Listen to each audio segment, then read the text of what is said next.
Peuple congolais civilisé, bonjour. Sassou, nous avons compris de façon nette et définitive que c'est toi le mauvais. Tu as beau faire maintenant, tu as beau dire, tu es mauvais. Tu es un père de la nation soi-disant, mais alors, tu es injuste pour un père. Car il y a des enfants que tu aimes et d'autres que tu n'aimes pas du tout. Mais pourquoi les enfants du Sud et particulièrement ceux du Poul, ils t'ont fait quoi? Mon cher, ça commence à être gênant. Ça va peut-être choquer ceux qui sont au nord, ceux qui connaissent vraiment la configuration sociologique au Congo. Vous devez savoir que le Congo utile, c'est le Congo du Sud. Donc les gens qui savent se contester, c'est les gens qui connaissent leurs droits. Donc les Congolais brillants, éduqués, c'est dans le Sud. Et c'est là le problème. Il faut savoir que même le coup d'État de Marien Ngouabi de 68, c'est un coup d'État un peu correctif. Que les marianistes sont venus au pouvoir pour dire que depuis 1960, ce sont les gars du Sud qui nous gouvernent et que nous les nordistes. Et ce monsieur qui a permis aux nordistes et aux clans de la cuvette de prendre le pouvoir a été assassiné par qui? Je pense au cas de Émile Biayenda. C'est le chauffeur de Marien Ngouabi qui s'appelle Liboro Casseur. Il vit à Brazzaville aujourd'hui. C'est lui qui a tué Émile Biayenda en disant que Émile Biayenda était la dernière personne qui a rencontré Marien Ngouabi et il a désarmé le mystique que Marien avait, qui a permis que Marien Ngouabi soit assassiné. Et le problème de Liboro Casseur est qu'on lui a mis en prison. Il est sorti de prison, il est devenu un riche. C'est ça la grande question. Donc, il y a des gens qui peuvent en parler. Je ne suis pas là pour appuyer la candidature de Denis Sassou Nguesso, parce que j'ai, en tant que parent de Marien Ngouabi, je voudrais qu'il me dise comment Marien Ngouabi est mort. Monsieur le Président de la République, c'est vous. Vous voyez que je vous regarde, je crois que vous êtes devant votre télévision. C'est vous, Monsieur le Président, qui, dès le 17 mars, vous étiez le patron de ce Congo. Et que entre le 17 mars, le 18 mars, pardon, jusqu'au 5 septembre 1977,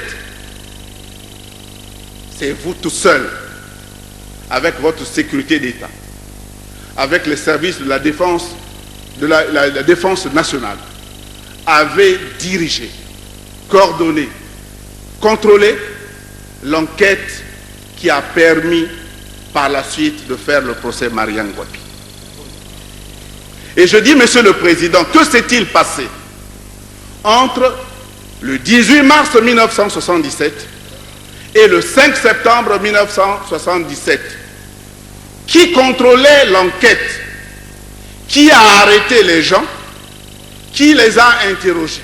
Peuple congolais, des fois j'ai l'impression que nombreux parmi nous croient encore que c'est le président Alphonse Massamba Deba qui a tué le commandant Marien Ngouabi et ou qui a commandité cet assassinat crapuleux le 18 mars 1977. Mais c'est faux. Massamba Deba n'a rien à voir avec ce crime gratuit, crapuleux, abominable. Plusieurs tragédies sont intervenues au Congo-Brazzaville. Et le commanditaire a toujours été le même. Depuis l'assassinat de Marien Ngouabi, dont on n'a jamais connu jusqu'à présent, n'est-ce pas, le président Alphonse Massamba Deba, du cardinal Émile Biayenda et de toutes les autres victimes, même des militaires. Adouane n'est pas mort de sa bonne mort.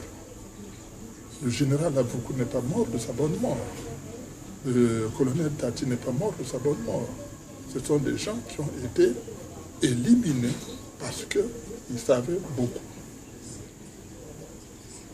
Ils savaient beaucoup parce que les commanditaires craignaient qu'un jour, ces gens-là changent de position et qu'ils disent au monde ce qui pourrait être compromettant, par exemple, pour M. Sassou Nguesso. Voilà pourquoi, justement, ces gens sont morts. Aujourd'hui, nous pouvons le dire qu'en fait, si M. Sassou tripote les constitutions pour rester indéfiniment au pouvoir, parce qu'il y a une nouveauté dans les décisions prises hier, il a dit le président est rééligible 2 fois. C'est-à-dire 3 fois, il peut rester au pouvoir. Et 3 fois, c'est-à-dire 15 ans. Or, nous sortons d'une constitution dans laquelle il disait qu'on restait au pouvoir 7 ans. Une seule fois. Maintenant, c'est 2 fois. Ce qui revient à dire qu'il veut rééditer les 14 ans, plus 1 an, par rapport à l'ancienne constitution. Donc l'individu, il veut se maintenir au pouvoir. Mais pourquoi il faut se maintenir indéfiniment au pouvoir? C'est entre autres par rapport au crime qu'il a commis. Il a peur parce qu'il a conscience que le jour où il va quitter le pouvoir, dans les 2 mois qui suivront, la justice mettra la main sur lui. Savez-vous pourquoi M. Denis Sassou Nguesso voudrait s'accrocher au pouvoir? Non, dites-le nous. Mais c'est parce qu'il a peur de rendre compte de ses crimes. M. Denis Sassou Nguesso a organisé le 2e génocide congolais. Le premier génocide, il a organisé avec les Kouyou. Hein? Quand il faisait la traque de Pierre Anga. Vous rappelez-vous de ce qu'il a fait du peuple Kouyou? Mais ils avaient bien zigoué. Le 2e génocide, c'est lequel? C'est celui de 1998 dans les quartiers sud de Brazzaville et dans la région de Poul, tout et tout.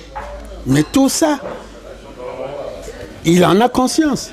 Les disparus du beach, ça c'est des crimes de sang. Et les crimes économiques. C'est notre pays à nous tous.